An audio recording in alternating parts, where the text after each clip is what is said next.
দৃশ্যটা দেখবো। এই দেখেন আমি পানি ছুঁইতেছি এখন সাগরের মাঝে। আমাকে একটু পানি ছোঁয়ার সুযোগ করে দিছে তারা। এই ছোঁয়ার পরেই আবার আমি উপরে উঠে যাব,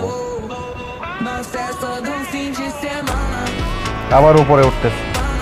উপরে উঠেই তারপরে নামার পালা শুরু হবে।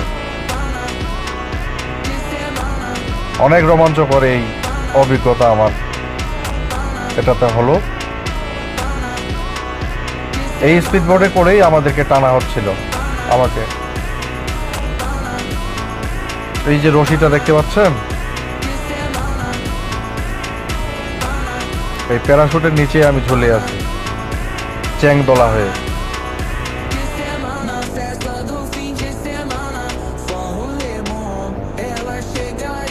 এবার নামার পালা।